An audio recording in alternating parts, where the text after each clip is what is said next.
What would you do if someone you loved had 60 minutes to live? Would you accept it? Or would you risk everything for even a 1% chance? A young maid faced this choice. She had no money, no power, no medical training. Just an ancient vial from her grandmother and a love stronger than fear. This is her story. Welcome to Voice of Granny. While you are here, please hit the subscribe button and comment your view on the story and where you're watching from. Let me tell you a story that will remind you of something we all forget sometimes. That money, no matter how much of it we have, cannot buy the things that truly matter. This story takes place in London, in one of those massive houses in Kensington that you see in movies. The kind with marble floors, crystal chandeliers, and rooms so big your voice echoes when you speak. The man who owned this house was named David Harrison. And David had everything the world told him he should want. He owned hotels across Europe. He had luxury cars parked in his garage that most people only see in magazines. His suits cost more than what some families earn in a month. People called him Sir David at business meetings. They admired him. They envied him. They wanted to be him. But on this particular afternoon, none of that mattered. Because upstairs in his son's bedroom, David's entire world was falling apart. His son, Tommy, was only 7 years old. 7. The age when children should be running around playgrounds, laughing at silly jokes, and getting their clothes dirty. But Tommy hadn't run anywhere in weeks. He lay in a hospital bed that the doctors had set up right there in the house, surrounded by machines that beeped and hummed, keeping track of his failing little body. The doctors had just left David's study. 3 of them, the best specialists money could buy, flown in from different countries. And they had all said the same terrible thing. Mr. Harrison, we've done everything we can. Tommy's organs are shutting down. He has perhaps 2 hours left. Maybe less. We're so very sorry. 2 hours. David had stood there in his expensive suit, in his expensive house, with his expensive cars outside, and he realized something that broke him completely. All his money was worthless. Completely and utterly worthless. He walked slowly up the curved staircase, each step feeling like he was climbing a mountain. The house was too quiet. Even the staff had stopped their usual work. They moved like ghosts through the hallways, wiping their eyes, trying not to be seen crying. When David reached Tommy's room, he stopped at the doorway. His son looked so small in that big bed. Tommy's skin was pale, almost gray. His breathing was shallow. The heart monitor beside him showed a rhythm that was getting weaker and weaker. David's late wife, Caroline, had died 3 years ago in a car accident. Tommy barely remembered her now, though he kept her picture by his bed. And now David was about to lose his son too. The only family he had left. The only person who made him feel like a human being instead of just a wealthy businessman. He walked to the bed and took Tommy's small hand in his. It felt cold. Too cold. "Tommy," he whispered, his voice breaking. "Dad's here, son. I'm right here." Tommy's eyes fluttered open, just barely. "Dad, am I going to see Mum?" Those words hit David like a bullet to the chest. He couldn't speak. He just squeezed his son's hand and let the tears fall. All his life, he had been taught that men like him don't cry. That successful people stay strong. But what good is strength when you're watching your child slip away? "I'm not scared, Dad," Tommy whispered. "Mum used to tell me that when people die, they become stars. So I'll be up there, shining down on you." David broke down completely then. He laid his head on the bed beside his son and sobbed. Great, heaving sobs that came from somewhere deep in his soul. The doctor stood by the door, his face full of sympathy, but there was nothing more he could do. Downstairs, the household staff had gathered in the kitchen. They spoke in hushed voices, sharing their grief. But one person couldn't stay still. Her name was Elena. Elena was 24 years old. She had come to London from Romania 3 years ago, looking for work to send money back to her struggling family. She had started as a housemaid in David's mansion, cleaning rooms, doing laundry, staying invisible the way good staff are supposed to. But Elena had never been able to stay completely invisible to Tommy. The little boy had adopted her as his friend from day one. He would follow her around the house, asking her questions, telling her stories, showing her his drawings. When David was away on business trips, which was often, Elena was the one who read Tommy bedtime stories. She taught him Romanian words. She made him laugh. And Tommy, in return, had made her life in this foreign country feel less lonely. Now, standing in that kitchen, Elena felt like her own heart was being torn apart. She couldn't accept this. She wouldn't. While the other staff members talked quietly about funeral arrangements and how sad it all was, Elena slipped away. She ran to her small room on the third floor, the one with the single window that looked out over the garden. She fell to her knees beside her bed. "Please," she prayed, tears streaming down her face. "Please, God, there has to be a way. He's just a baby. Please." And then she remembered something. Something her grandmother had given her before she left Romania. Elena reached under her bed and pulled out a small wooden box. Inside, wrapped in cloth, was a tiny glass vial filled with a dark amber liquid. Her grandmother, who had been a healer in their village for 50 years, had pressed it into Elena's hands on the day she left. "This is very old medicine, Elena," her grandmother had said in Romanian, holding her face. "My grandmother gave it to me, and her grandmother gave it to her. It's made from rare herbs that grow in our mountains. It has saved lives when doctors had given up hope. But use it only when there is no other choice. Do you understand? Only when someone you love is dying." Elena had tucked it away and honestly forgotten about it. Until now. She held the vial up to the light. Her hands were shaking. Could this actually work? Or was she being foolish? The doctors had said there was no hope. Who was she, a simple housemaid, to think she knew better? But then she thought of Tommy's smile. His little voice calling her Lena, because he couldn't say Elena properly when he was younger. The way he hugged her after she read him stories. She made a decision. Elena stood up, wiped her face, and held the vial close to her heart. She didn't know if this would work, but she knew one thing for certain. She had to try. Elena's heart pounded as she left her room and headed down the hallway. She moved quickly but quietly, the way she had learned to do in this house. Staff weren't supposed to draw attention. They were supposed to blend into the background, invisible and silent. But right now, she didn't care about any of that. As she reached the second floor, she nearly ran into Mrs. Whitmore, the head housekeeper. Mrs. Whitmore was a stern woman in her 60s who ran the household with military precision. She took one look at Elena's tear-stained face and red eyes and stopped her. "Elena, what are you doing?" Mrs. Whitmore asked, her own voice thick with emotion. "You should stay downstairs with the others. There's nothing we can do now but pray and let the family have their peace." Elena shook her head. "I can't just wait, Mrs. Whitmore. I can't. Dear girl, I know you love the boy. We all do. But the doctors have said." "I don't care what the doctors said." Elena's voice came out louder than she intended. She lowered it to an urgent whisper. "Please, just let me try something. Please." Mrs. Whitmore looked at her for a long moment. She had worked in this house for 20 years. She had seen Elena arrive as a nervous young woman who barely spoke English. She had watched her grow close to Tommy. And she had seen, more than David probably realized, how much light Elena had brought into that little boy's life. Finally, Mrs. Whitmore stepped aside. "I didn't see you," she said quietly. "Whatever you're planning to do, I didn't see it." Elena squeezed her hand gratefully and rushed past. When she reached Tommy's room, she found the door half open. The doctor had stepped out to make phone calls. A nurse sat in the corner, monitoring the machines, but she looked exhausted and defeated. David sat beside the bed, holding his son's hand, staring at nothing. Elena knocked softly on the door frame. David looked up, his face a mess of tears. "Elena," he said, his voice hoarse. "Not now. Please."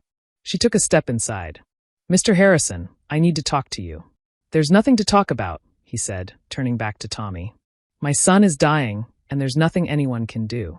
The best doctors in the world couldn't save him. So please, just leave us alone." Elena's hands trembled as she clutched the vial. Every instinct told her to obey, to back away, to remember her place. But when she looked at Tommy's pale face, she found a courage she didn't know she had. "What if there was something?" she said, her voice stronger now. "What if there was one more thing to try?" David's head snapped toward her.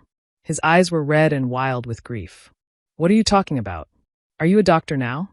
Do you have some medical degree I don't know about?" "No, sir. But I have something my grandmother gave me. Medicine from my country. Old medicine that has saved people when modern doctors couldn't." David stared at her like she had lost her mind. Then he laughed, but it was a bitter, broken sound. "Old medicine? Folk remedies? Elena, please. This is real life, not some fairy tale." "I know that, sir." Elena stepped closer, her eyes pleading.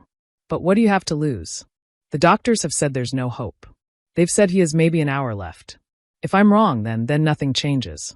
But if there's even a chance, even the smallest chance that this could help him." She couldn't finish the sentence.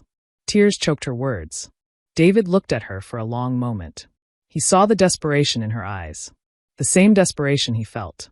He thought about how she had been with Tommy over the years. How his son would ask for Lena when he was sad. How she had filled some of the emptiness left by Caroline's death. And he thought about what he had told himself just an hour ago. That his money meant nothing. That all his power and all his connections couldn't save his boy. So what did he have to lose by trusting this young woman who clearly loved his son? "What is it?" he finally asked, his voice barely above a whisper. Elena pulled out the vial and showed it to him. "It's a mixture of rare herbs from the Carpathian Mountains in Romania. My grandmother was a healer. Her grandmother was a healer. This medicine has been in my family for generations. It's used when someone's heart is failing, when their body is giving up. My grandmother said it can restart what's stopping." The nurse in the corner had been listening. "Mr. Harrison, I don't think." "What do you think?" David cut her off, still looking at Elena. "Do you honestly think this will work?" Elena took a deep breath. "I don't know, sir. I honestly don't know. But I believe it's worth trying. And I believe that sometimes when we love someone enough, miracles can happen." David looked down at his son. Tommy's breathing was getting shallower. The beeps from the heart monitor were getting further apart. He was running out of time. "If this hurts him," David started. "It won't hurt him," Elena said quickly. "My grandmother used it many times. It's gentle. It's just herbs and honey and spring water, blessed by the village priest. The worst thing that happens is nothing at all." David closed his eyes. He thought of his wife. He wondered what Caroline would say if she were here. And somehow he knew. She would tell him to trust his instincts. To trust people who love our son. "Okay," he whispered. "Do it." Elena felt her knees go weak with relief.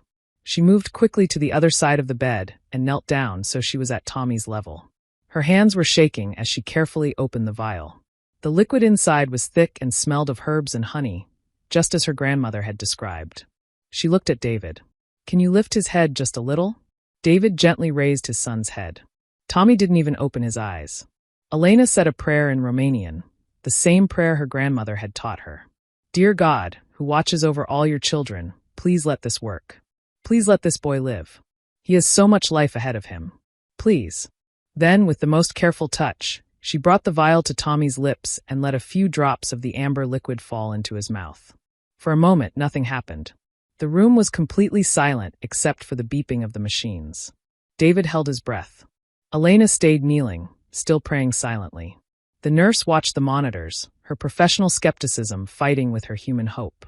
5 seconds passed. 10. 20. And then the heart monitor made a sound that nobody expected. A long, steady beep. The kind that means a heart has stopped. David let out a sound like a wounded animal. "No. No, no, no." Elena's face went white. Had she made it worse? Oh God, what had she done? But then, just as suddenly, another beep. And another. The nurse jumped to her feet. Wait, look at the monitor." The line that had gone flat was showing small movements. Tiny at first, like hills barely rising from the horizon. But then bigger. Stronger. Tommy's chest moved. Just a little, but it moved with a deeper breath. His fingers, which had been completely still, twitched. "Tommy." David's voice was desperate. "Tommy, can you hear me?" Elena was crying, not sure if she should hope or brace for the worst. And then Tommy's eyes opened. Just a crack at first, confused and tired. But they opened. "Dad." His voice was so quiet they almost couldn't hear it. "Why are you crying?"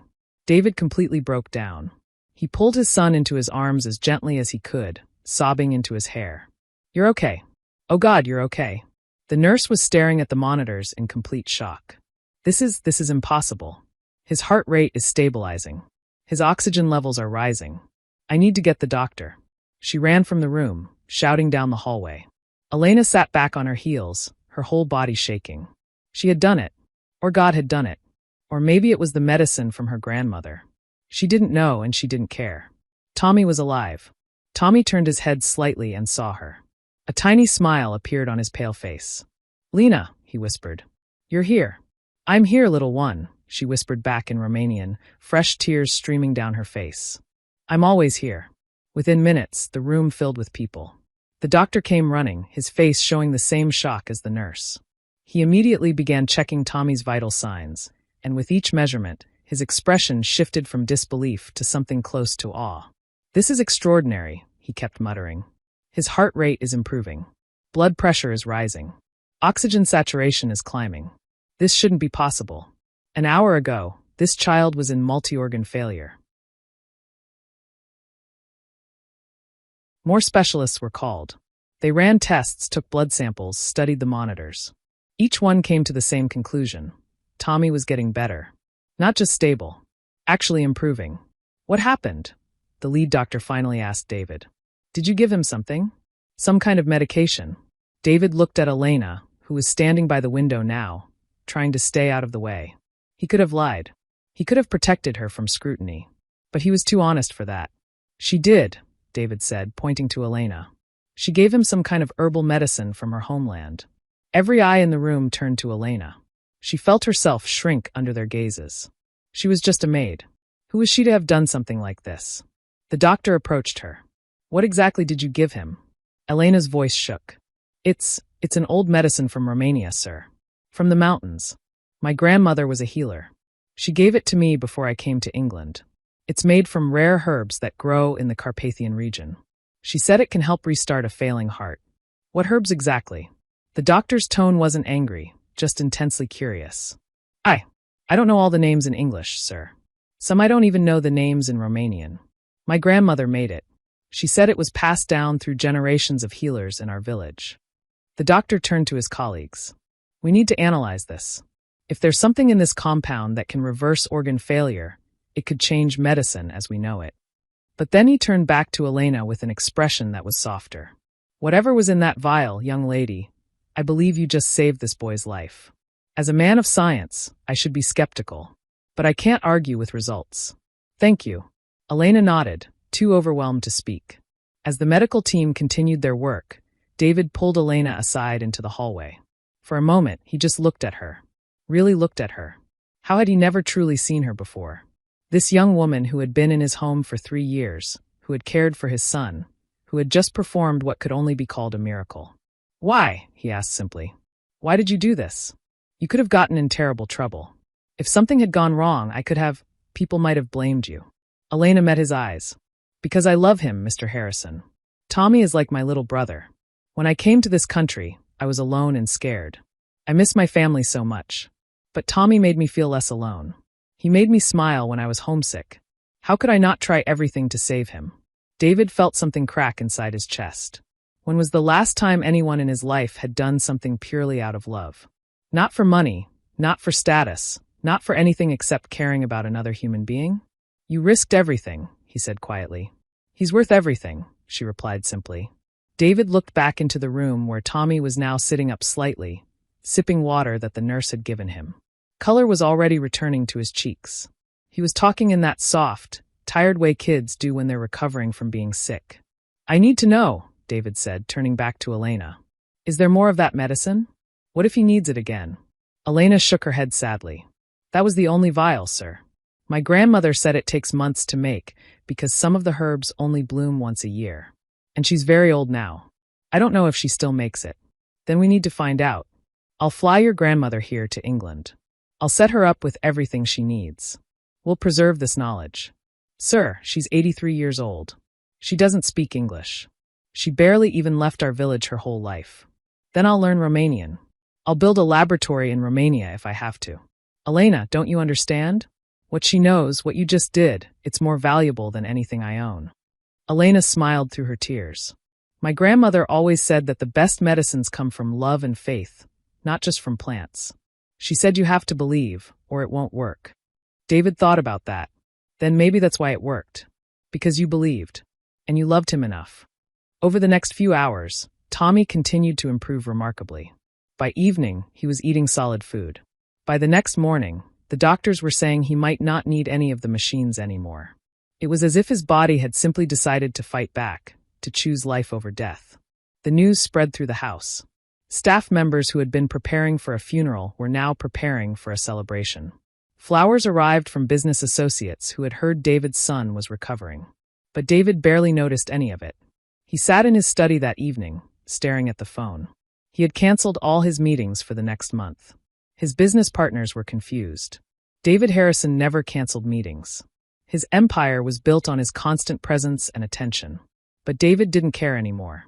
He realized something that night, something that changed him forever. He had been chasing the wrong things his entire life.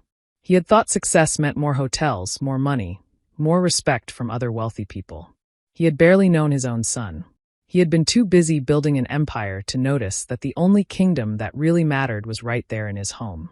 A knock came at his door. "Come in," he called. Elena entered, looking nervous. "Sir, I'm sorry to disturb you. I just wanted to check if you needed anything." David stood up.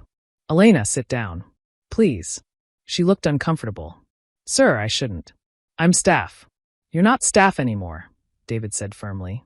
"Or rather, you're not just staff. You're family now. After what you did for my son, after what you showed me. Elena, everything is going to be different now." She sat down slowly on the edge of a chair, looking uncertain. David leaned forward. "I want to do something for you. Name anything. Anything at all. Do you want money? A house? Do you want me to bring your family here to England? Just tell me." Elena was quiet for a moment. Then she said softly, "I want Tommy to be happy and healthy. That's all I've ever wanted. And maybe if you could help my family back home. They struggle so much. My mother works so hard, and my little sister wants to go to university, but we can't afford it." "Done," David said immediately. "I'll set up a fund for your family. They'll never have to worry about money again. Your sister will go to the best university in Romania. And your mother will never have to work another day unless she wants to." Tears filled Elena's eyes. "Sir, that's too much. It's not enough. It will never be enough for what you've given me." David ran his hand through his hair. "You gave me back my son. You gave me a future when I thought everything was over. How do I repay that?" "You don't need to repay it," Elena said. "Love isn't something you repay. It's something you pass on." Those words hung in the air between them. And David knew she was right. The days that followed felt like living in a completely different world. Tommy's recovery continued to amaze everyone. Within a week, he was out of bed and walking around, though still weak. Within 2 weeks, he was laughing again, asking for his favorite foods, wanting to play games. The doctors called it spontaneous remission. They said sometimes the body just rallies in unexpected ways. They took samples of what was left in Elena's vial and sent it to laboratories for analysis. But they couldn't quite replicate what had happened. There were herbs in it they recognized: hawthorn, motherwort, valerian, all known to have heart benefits. But there were other compounds they couldn't identify. "Perhaps some things aren't meant to be fully explained by science," the lead doctor finally said to David. "Perhaps we should just be grateful." David was more than grateful. He was transformed. He started spending his mornings with Tommy. Not checking his phone. Not taking business calls. Just being with his son. They would eat breakfast together, and Tommy would tell him about his dreams, or the books Elena had been reading to him, or the games he wanted to play when he got stronger. One morning, Tommy said something that made David stop completely. "Dad, why did you never do this before?" "Do what, son?" "Just sit with me like this. We never used to have breakfast together. You were always gone before I woke up." David felt that statement like a knife. "I was working, Tommy. I thought I was building things for our future. For you." Tommy was quiet for a moment, pushing his eggs around on his plate. "I don't really care about big houses and cars, Dad. I just wanted you." David had to leave the room. He went to the bathroom and stared at himself in the mirror. When had he become this person? When had he decided that providing material things was the same as providing love? He thought of Caroline. His late wife had tried to tell him before she died. She had begged him to slow down, to spend more time with them. But he had always said soon. When this deal is finished. When we've secured this contract. And then she was gone. And he'd almost lost Tommy too. He made a decision that morning. He called his business partners and told them he was stepping back. Not retiring completely, but taking on a much smaller role. He would keep his shares, but he wanted someone else to run the day-to-day operations. They thought he was having a breakdown. They tried to talk him out of it. But David was firm. "My son is 7 years old. I've already missed too much. I'm not missing any more." As the weeks passed, David also grew closer to Elena. Not in a romantic way, nothing like that, but in a way that was perhaps more important. He began to see her as a real person, not just someone who worked in his house. He learned about her life in Romania. How she had grown up in a small village in the mountains where everyone knew everyone. How she had left because there were no jobs there, and her family needed money. How much she missed her mother and her younger sister Anka, who was only 15. "Tell me about your grandmother," David said one evening as they sat in the garden watching Tommy play. Elena smiled. Grandmother Ileana. She's the strongest person I know. She lost her husband young, raised 5 children alone, and still found time to help everyone in the village. People would come to her when they were sick, when they needed advice, when they were in trouble. She never turned anyone away. She sounds remarkable. She is. She used to tell me that we're all put on this earth to help each other. That wealth isn't measured in money, but in how many people you've made smile. David was quiet. I think I'd like to meet her. Really. I want to thank her. And I want to learn from her. He paused. Elena, I've been thinking. I want to start a foundation. A charity that provides medical care to people who can't afford it. I want to fund research into traditional medicines like the one that saved Tommy. And I want your grandmother to be part of it. Elena looked stunned. Sir, she's just a village woman. She's not educated in the way you mean. She knows things that educated people don't. She has wisdom that you can't learn in universities. That's exactly what we need. Over the next month, David put his plan into action.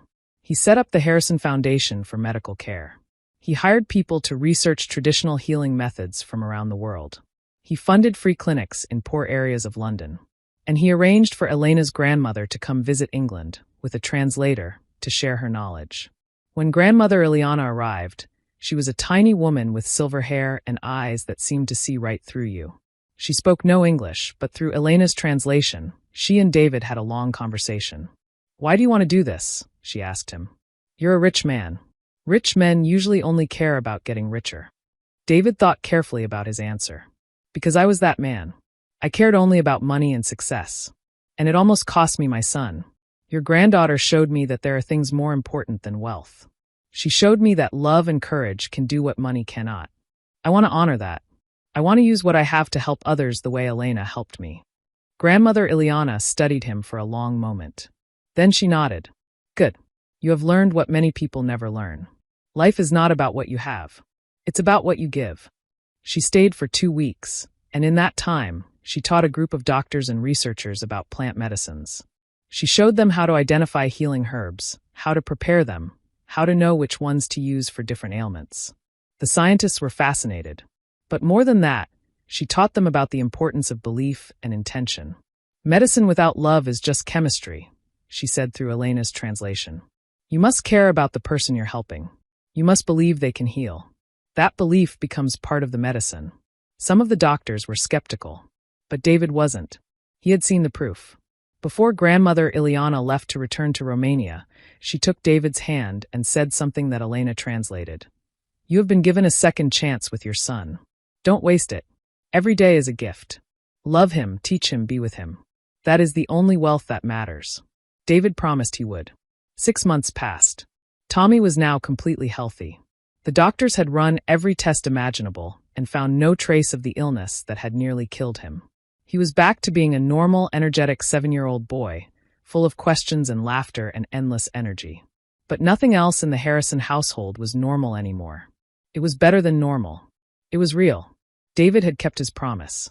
He spent his mornings with Tommy. They would have breakfast together. Then David would walk him to school personally. He knew the names of all Tommy's teachers now. He knew which subjects Tommy loved and which ones he struggled with. He knew his son's favorite color, blue, his favorite food, pizza with extra cheese, his biggest fear, spiders, and his biggest dream, to become an astronaut. How had he not known these things before? In the afternoons, while Tommy was at school, David worked on his foundation. The Harrison Foundation for Medical Care had already opened 3 free clinics in underprivileged areas of London. They were researching traditional medicines from 17 different countries. And they had provided medical care to over 5,000 people who couldn't afford it otherwise. But the biggest change was in how David saw people. He no longer rushed past his staff without noticing them. He knew their names now. He asked about their families. He learned their stories. He discovered that his driver, James, had a daughter who was brilliant at mathematics but couldn't afford tutoring. David hired the best tutor in London for her. He found out that Mrs. Whitmore, his housekeeper, had a sister with cancer who was struggling to pay for treatment. David covered all the costs. He learned that his gardener, an older man named Peter, had a grandson who wanted to be a chef but had been rejected from culinary school because of bad grades. David made a call to a famous chef he knew, and the boy got an apprenticeship. Small acts. But each one meant everything to the person receiving it. And Elena. David had done as he promised. He had set up a fund for her family. Her mother no longer worked 3 jobs to make ends meet. Her sister Anka was now attending the best university in Bucharest, studying medicine because she wanted to be a healer like her grandmother. But more than the money, David had given Elena something else: respect and recognition. He introduced her to people not as his maid, but as the woman who saved my son's life. He invited her to eat dinner with him and Tommy as family. He asked her opinion on important decisions. Elena had blossomed. She was taking English classes at a local college. She was learning about nursing because she wanted to help people the way her grandmother had. And she was happy in a way she had never been before. One evening, about 8 months after the miracle, David gathered everyone in the main hall of his house. All the staff were there looking nervous, wondering if something was wrong.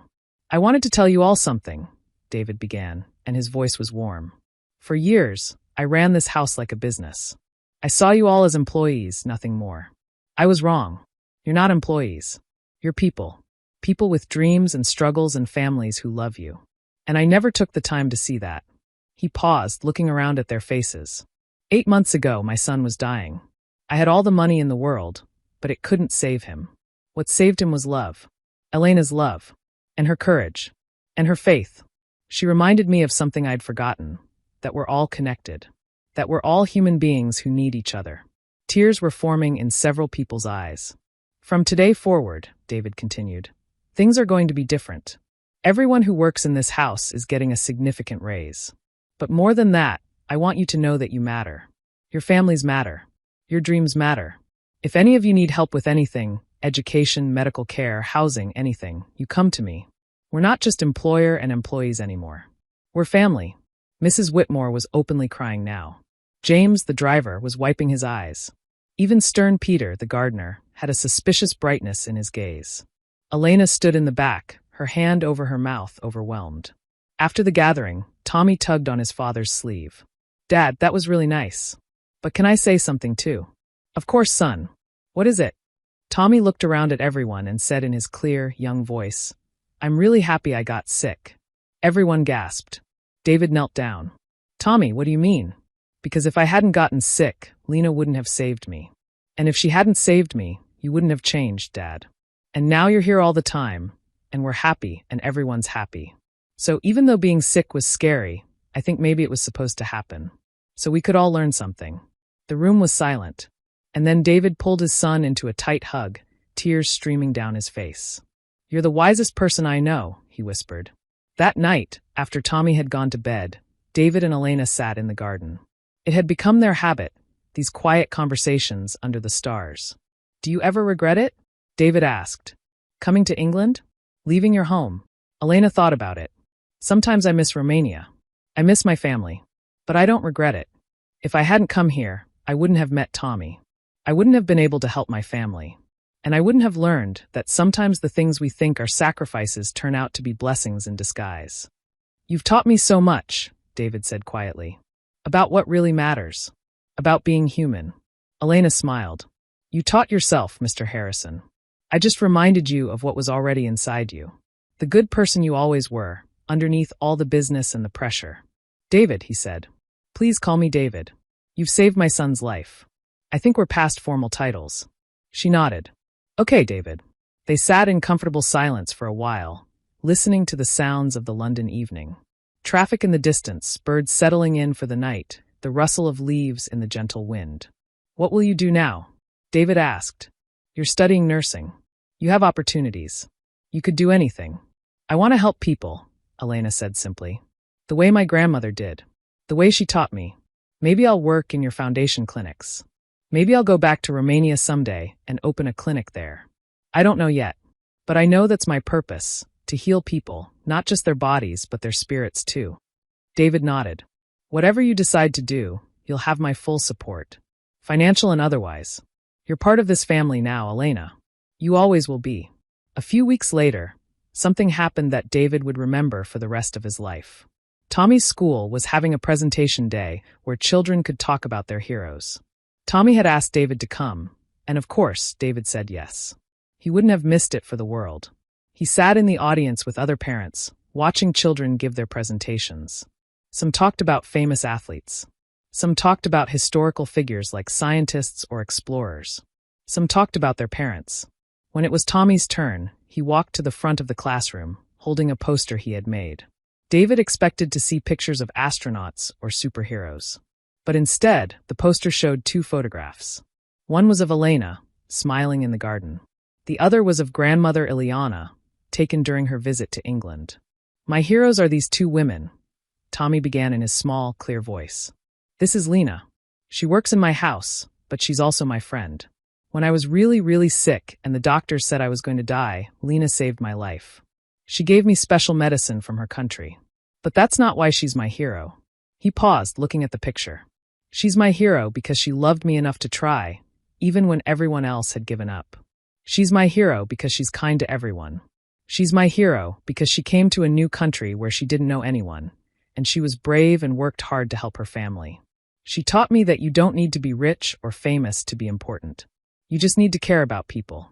Several parents in the audience were wiping their eyes. David's vision was blurred with tears. Tommy pointed to the second picture. "And this is Lena's grandmother, Ileana. She lives in Romania, and she's a healer. She made the medicine that saved my life. She's really old, but she still helps sick people in her village. My dad says she's one of the wisest people he's ever met. She taught me that sometimes the best medicine is love." Tommy looked directly at his father then and smiled. "My dad used to be my hero because he was rich and important. But now he's my hero for a different reason. He's my hero because after I got sick, he changed. He learned that being rich doesn't matter if you're not spending time with the people you love. Now he walks me to school every day. We have breakfast together. He knows all my friends' names. He's not just my dad now. He's my friend too." The classroom was completely silent except for the sound of people sniffling. Tommy concluded his presentation. "So my heroes are Lena and grandmother Ileana, but also my dad. They all taught me that love is the most powerful thing in the world. More powerful than money, more powerful than medicine, more powerful than anything. And they taught me that we should all try to be heroes to each other by being kind and caring about people." He sat down. The teacher was crying. Half the parents were crying. David was absolutely sobbing. After the presentation, David found Tommy in the hallway. He knelt down and hugged his son so tight. "That was the most beautiful thing I've ever heard," he whispered.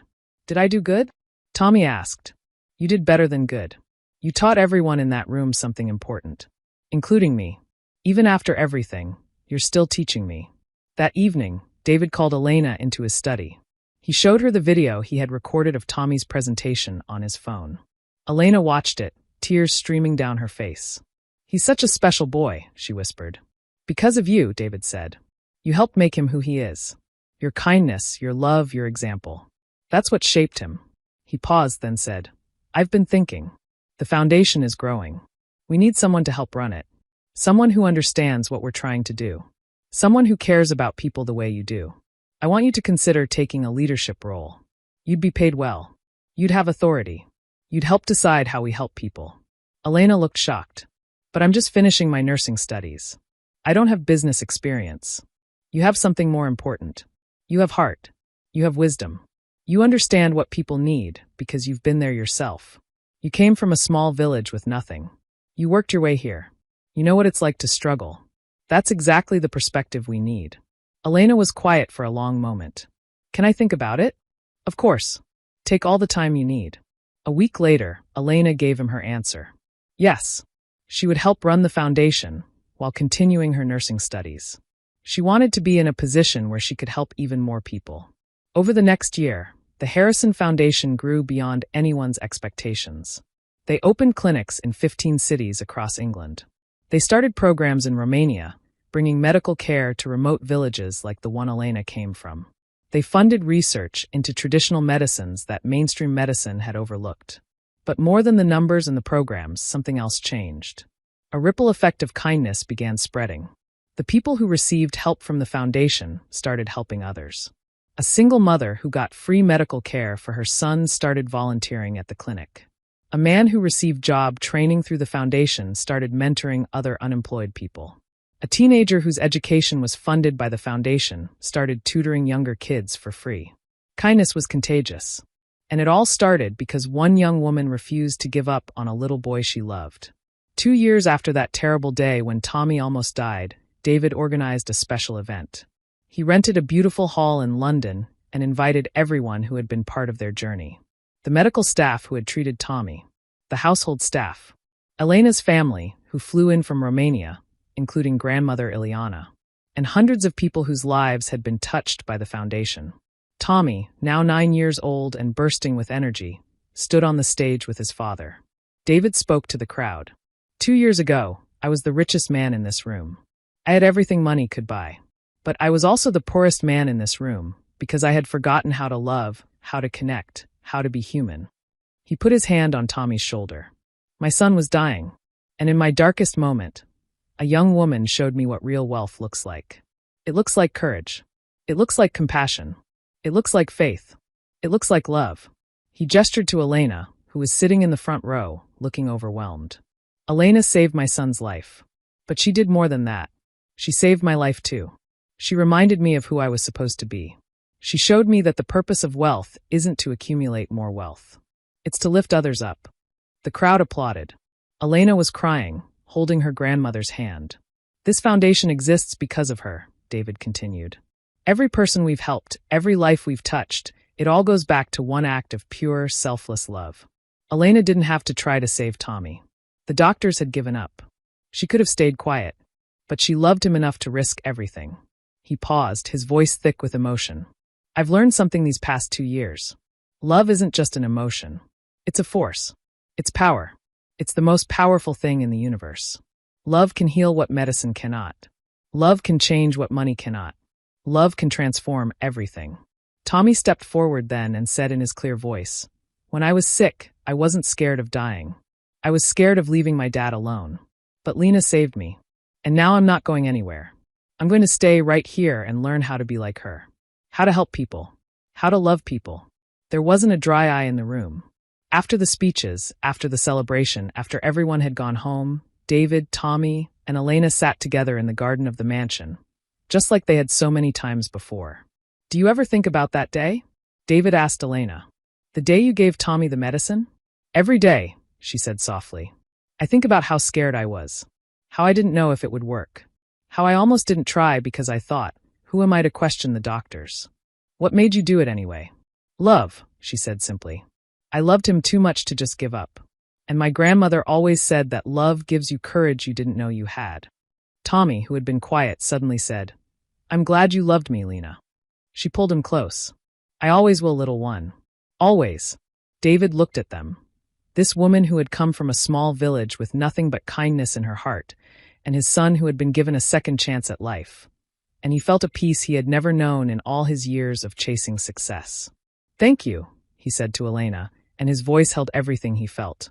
Thank you for showing me what really matters. Thank you for saving my son. Thank you for saving me. Elena smiled, that warm, genuine smile that had first made Tommy laugh years ago when she arrived at the house.